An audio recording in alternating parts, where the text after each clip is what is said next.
everyone! I thought that it was about time I showed you what it's like to work at Mundo because I've been here now for almost 2 months. Mundo is built in a 100-year-old machiya, so it's got this really traditional Japanese feel to it, which I love.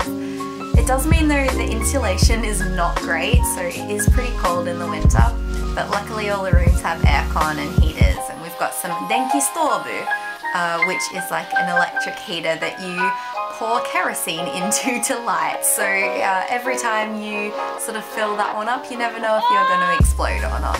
Fun times. There are 2 levels. The dorm and the shared spaces and the kitchen, bathrooms are all downstairs, and then upstairs, which is where I am now, are all the private rooms. I think I prefer upstairs because it does feel more traditional, and the tatami up here has a beautiful smell.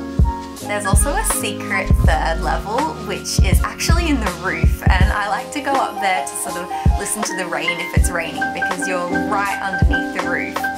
But most of the time we just use it for hanging laundry. There are 2 different shifts at Mundo.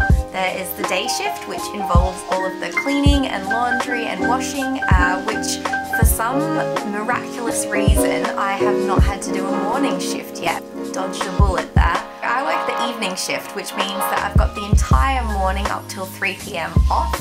So sometimes I go exploring, sometimes I'm doing another job working photography or doing some English language. Other times I'll use it to just do normal stuff like go to the grocery store or exercise.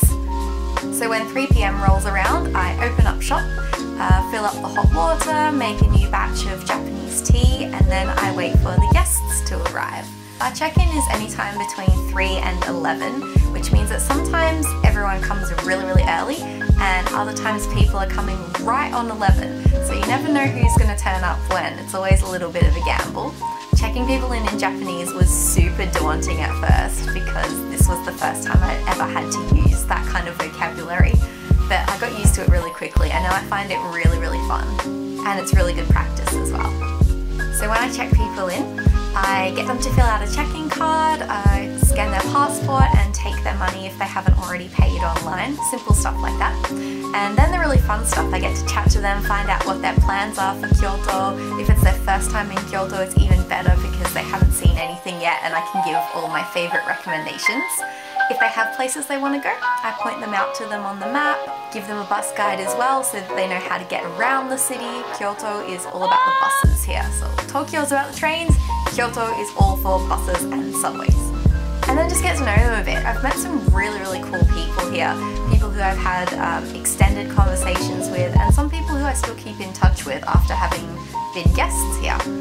When I'm working and not immediately checking anyone in, I can pretty much do whatever I like as long as I stay within Mundo, so that if people need help, I'm here to help them.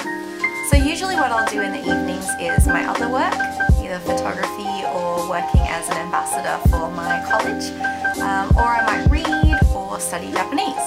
Another job that I do in the evening is fold all the laundry that was washed for the day. If we haven't had many checkouts that day, there's not a lot to fold, but if all the rooms are turning over, there is a lot of folding to do.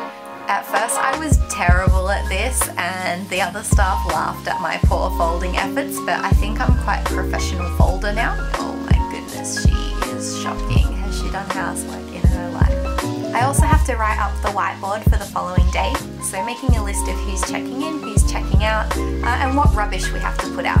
If you've ever lived in Japan, you'll know that the recycling and rubbish system can be quite complex, so we have to keep a note of it to keep everyone on track here.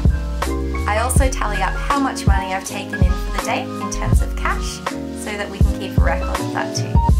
Once it hits 11, I make sure everyone's checked in, and if they haven't, I have to write them a check-in card, which sort of guides them to where their room is and shows them where the facilities are as well.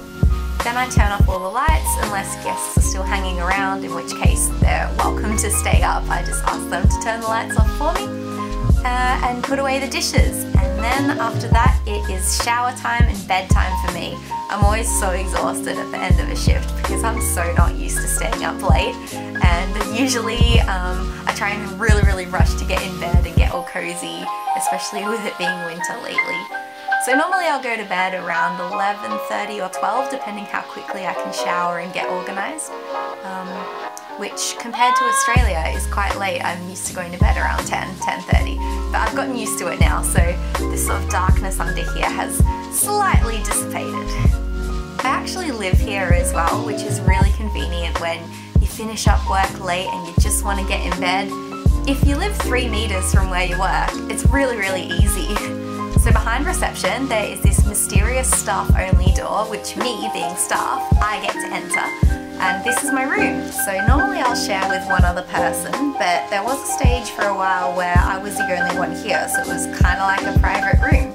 And I've got this bed up top bunk. It's super cozy and I love it, but it's really close to the ceiling. So if somebody's staying in the room above me, which is the biggest room, then I can hear them walking around and it feels like they're stepping on my face. So at first, that really bothered me and I was kind of freaking out a little bit, but I'm used to it now and it doesn't even wake me up anymore.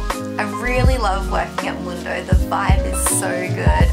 The staff are all really nice. It does feel like a family. And we have a lot of repeat staff that keep coming back. So they'll go off somewhere, do another job, come back, do a couple of months at Mundo.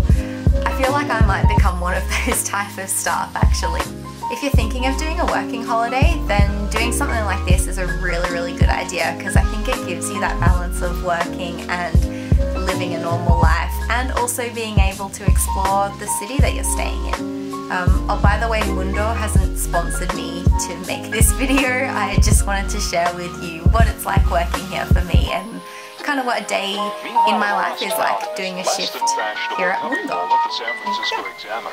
These editors are programming today's